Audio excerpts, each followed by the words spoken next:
یہ آنکھ کا فتنہ ایسا ہے کہ اس میں بڑے بڑے پارسا لوگ بھی اس میں مبتلا ہیں، ہو جاتے ہیں۔ ہر ایک شخص اپنے گریبان میں منہ ڈال کے دیکھ لے کہ میں آنکھ کا صحیح استعمال کر رہا ہوں، برا غلط کر رہا ہوں، تو نظر آئے گا کہ پتہ نہیں کس طرح، خاص طور سے جو آج کل یہ اسمارٹ فون کا سلسلہ شروع ہو گیا ہے، تو اس نے بے حیائی اور آنکھ کے غلط استعمال کا دروازہ چوپٹ کھول دیا۔ اچھا خاصا نمازی ہے، پرہیزگار ہے، صف اول میں نماز پڑھنے والا ہے، لیکن تنہائی میں بیٹھا ہے اور اپنی آنکھوں کو اللہ تعالی کی نافرمانی میں استعمال کر رہا ہے۔ کیا کتنی بڑی غداری، کتنی بڑی خیانت، کتنی بڑی نافرمانی۔ تو اس لیے میں یہ عرض کرتا ہوں کہ جس شخص کو یہ بھروسہ نہ ہو کہ وہ اپنے آپ کو محفوظ رکھ سکے گا اس فتنے سے، اس کے لیے ایسا فون استعمال کرنا جائز نہیں، جس کو یہ بھروسہ نہ ہو۔ اگر بھروسہ ہے تو بعض اوقات اس سے اچھے کام بھی لیے جا سکتے ہیں، لیکن پاؤں پھسلنے کا ہر وقت خطرہ، نگاہ کے پھسلنے کا ہر وقت خطرہ۔ لہذا بھائی کتنے دن کی زندگی ہے پتہ نہیں، کسی کو پتا ہے کہ کب اس کو موت آ جائے گی، تو اپنے اللہ تعالیٰ کی دی ہوئی اس نعمت کو کیوں داؤ پر لگاؤ، اس داؤ پر لگاؤ کہ اس کا غلط استعمال ہو گیا تو وہاں پکڑ ہو جائے گی اللہ تعالیٰ کی۔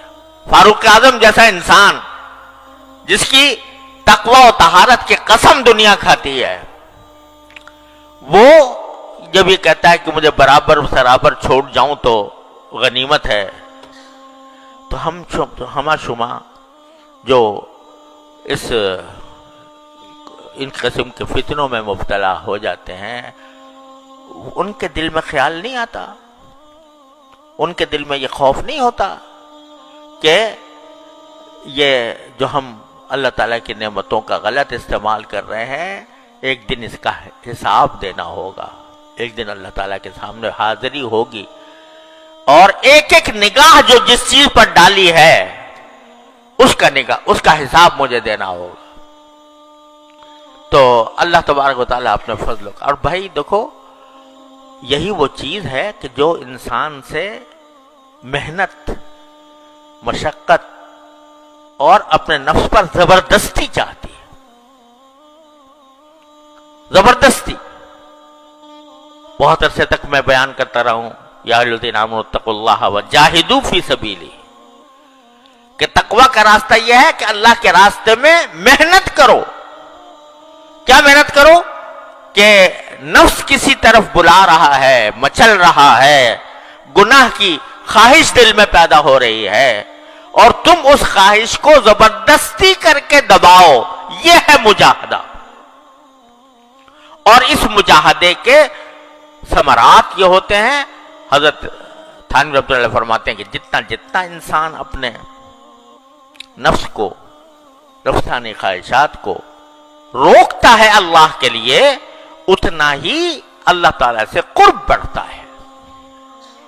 وَأَمَّا مَنْ خَافَ مَقَامَ رَبِّهِ وَنَهَى النَّفْسَ عَنِ الْهَوَىٰ فَإِنَّ الْجَنَّةَ هِيَ الْمَأْوَىٰ، جو اپنی خواہشات کو اللہ کے لیے روکتا ہے، دل تو مچل رہا ہے، بہت بے شک مچل رہا ہے، نفس بھی آمادہ کر رہا ہے، شیطان بھی آمادہ کر رہا ہے، لیکن مجھے یہ اللہ تعالیٰ کے سامنے جواب دینا ہے، اپنی ایک ایک نظر کا جواب دینا ہے، اس کا احساس کر کے جب آدمی اپنے اوپر زبردستی کرتا ہے تو اللہ تبارک و تعالیٰ کے ہاں اس کے درجات میں ترقی ہوتی ہے، تعلق میں اضافہ ہوتا ہے، اللہ تعالیٰ کی محبت اس کے دل میں پیدا ہوتی ہے، اللہ تعالیٰ اس سے محبت فرماتے ہیں۔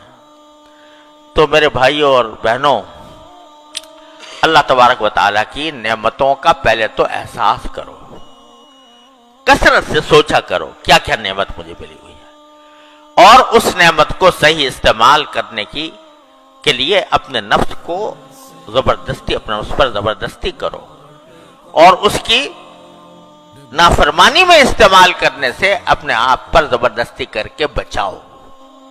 کیا قیامت آ جائے گی؟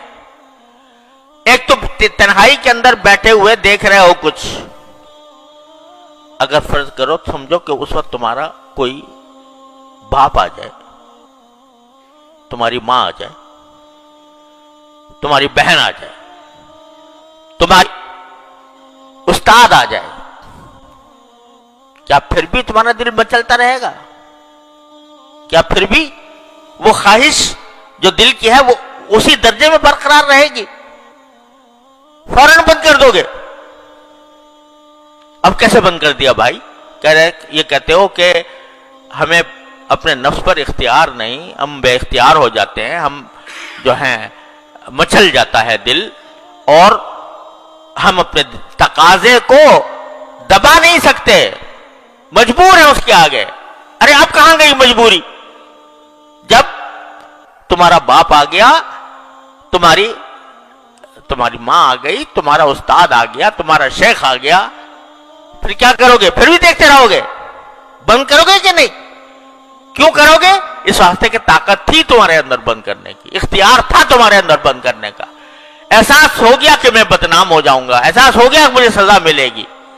ارے وہ جو ہر وقت تمہیں دیکھ رہا ہے اس کی پرواہ نہیں، اور اگر اس کی پرواہ ہے تو پھر اسی طرح بند کرو جیسا کہ اپنے باپ، بھائی، استاد اور بڑے کے سامنے بند کرتے ہیں۔ تو اپنے نفس پر یہ زبردستی کرنی ہوگی، اور اسی زبردستی کے ذریعے تم اللہ تعالیٰ تک پہنچو گے۔ یا ایھا الذین آمنوا اتقوا اللہ وجاہدوا فی سبیلہ لعلکم تفلحون۔ فلاح اسی طرح حاصل ہوگی جب اپنے اوپر زبردستی کرو گے، اللہ تعالیٰ کے احکام کی اطاعت کر کے بھی اور نافرمانی سے بچ کر بھی۔ أسمو وأجتاز السماء جلالا